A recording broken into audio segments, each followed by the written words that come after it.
Assalamualaikum warahmatullahi wabarakatuh. Perkenalkan, kami dari kelompok 3 akan mempresentasikan peserta didik dalam tinjauan pendidikan Islam. Di sini saya Wahyu Landari akan menjelaskan bab tentang proses kejadian manusia dalam perspektif Al-Quran dan nilai-nilai pendidikan. Al-Quran tidak memaparkan secara rinci asal-usul manusia tercipta. Al-Quran hanya menerangkan tentang prinsipnya saja. Terdapat ayat-ayat Al-Quran yang mengenai penciptaan manusia.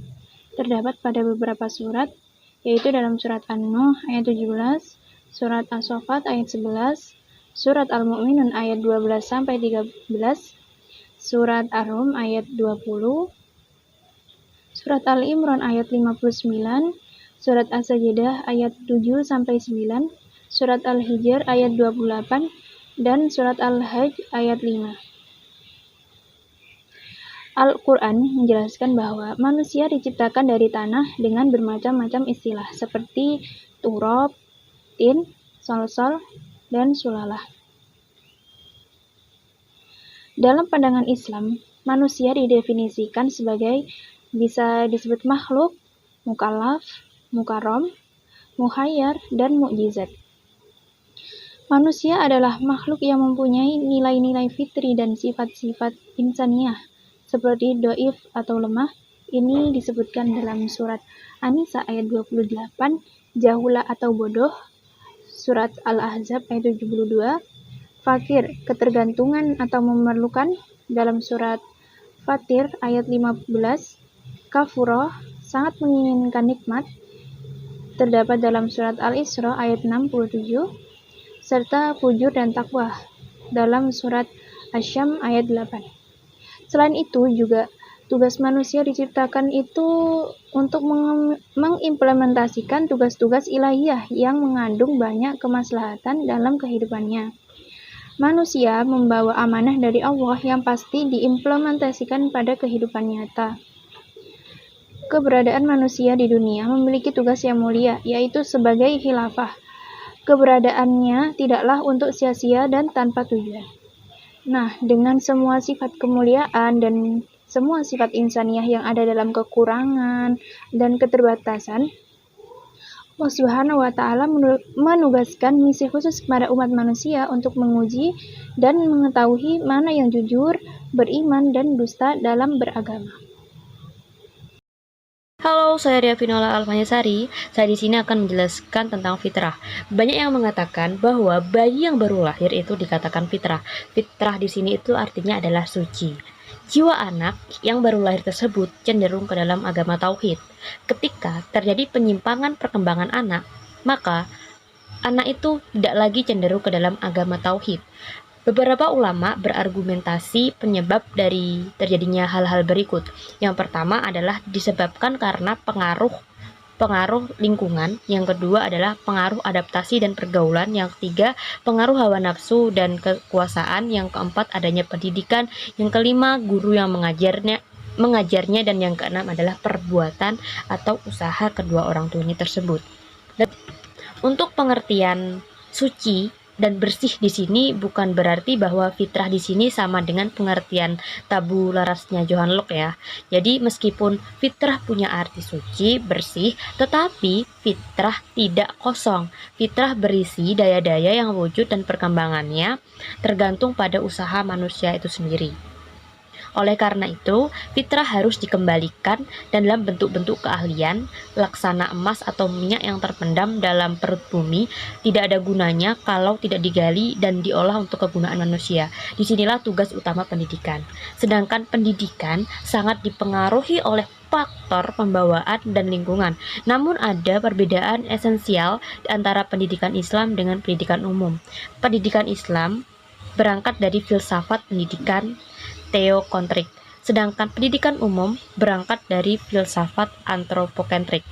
Karena itu, fitrah manusia dengan segala potensinya sebagaimana dipaparkan di atas merupakan conditional statement atau citra bersyarat, dan aktualisasinya menurut upaya manusia sendiri. Berbeda dengan paham materialisme yang meyakini bahwa manusia mati berarti hilangnya eksistensi manusia secara total. Dalam Islam, fitrah manusia itu setelah mati akan kembali kepada Allah. Upaya pengembangan fitrah manusia yang meliputi spiritual, intelektual, dan keterampilan yang dapat dimanfaatkan untuk kemajuan dan kesejahteraan hidup hanyalah dalam rangka mengabdi kepadanya. Oleh karena itu, fitrah haruslah dikembangkan dan dilestarikan gitu. Poin selanjutnya adalah C. Adab dan etika murid dalam mencari ilmu. Yang pertama adalah adab berilmu. Yang pertama, seseorang yang mencari ilmu harus membersihkan hatinya dari segala hal yang dapat mengotori seperti dendam, dengki, keyakinan sesat, dan perangai yang buruk. Tujuannya adalah agar mudah untuk memahami ilmu dan menghafalnya. Dan yang kedua, itu hendaknya memiliki niat yang baik dalam mencari ilmu, yaitu mencari ridha Allah atau mendapatkan ridha Allah dan mengamalkan ilmu, mendekatkan diri kepada Allah dan menerangi hatinya. Dan yang selanjutnya adalah hendaknya segera mempergunakan masa muda dan umurnya untuk memperoleh ilmu. Alasannya adalah karena waktu muda itu waktu yang sangat tepat untuk mencari ilmu. Karena masa muda itu lebih cepat memahami suatu ilmu dan menghafalnya.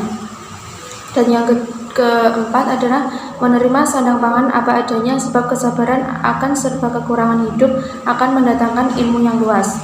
Dan yang selanjutnya, pandai membagi waktu. Dan yang selanjutnya lagi, makan dan minum sedikit.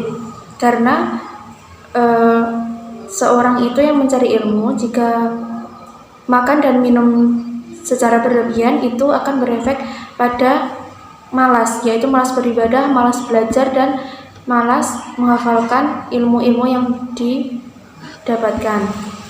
Dan yang selanjutnya adalah bersikap wirai. Wirai adalah menjaga diri dari hal yang syubhat. Syubhat itu berarti belum jelas halal dan haramnya. Dan yang selanjutnya itu meminimalisir penggunaan makanan yang menjadi penyebab bebalnya otak. Dan yang selanjutnya lagi, meminimalisir tidur selama tidak berefek bahaya pada kondisi tubuh dan kecerdasan otak. Dan yang terakhir adalah meninggalkan pergaulan yang buruk bagi pelajar atau anak yang sedang. Dan poin yang kedua adalah etika berilmu. Yang pertama, yaitu dengan cara mendahulukan kesucian batin dari kerendahan budi dan sifat-sifat tercela. Dan yang kedua, mengurangi hubungannya dengan urusan dunia. Yang ketiga, tidak boleh menyombongkan ilmu yang dimilikinya dan jangan menentang gurunya. Jadi, seberapa ilmu yang kita dapat, kita itu harus tetap rendah hati dan jangan menentang gurunya. Itu maksudnya tidak boleh membantah apa yang diperintahkan oleh guru, itu kita harus melaksanakannya. Dan yang keempat adalah hendaknya menjaga diri dari mendengar pertentangan orang tentang ilmu pengetahuan. Dan yang kelima, tidak meninggalkan satu mata pelajaran pun dari ilmu pengetahuan. Karena kalau kita meninggalkan salah satu mata pelajaran itu, kita akan ketinggalan dan kurang paham dengan pelajaran tersebut. Dan yang selanjutnya adalah harus terlebih dahulu mempelajari ilmu yang wajib. Dan yang selanjutnya lagi, tidak boleh mempelajari ilmu yang lain sebelum ia menyempurnakan ilmu yang telah dipelajari sebelumnya. Dan peserta didik harus mengenal kemuliaan hasil atau manfaat dari ilmu yang dipelajarinya. Dan yang terakhir adalah harus memahami bahwa tujuan belajar adalah untuk menghiasi kebatinannya dan mempercantik atau mencantikkannya dengan sifat-sifat terpuji.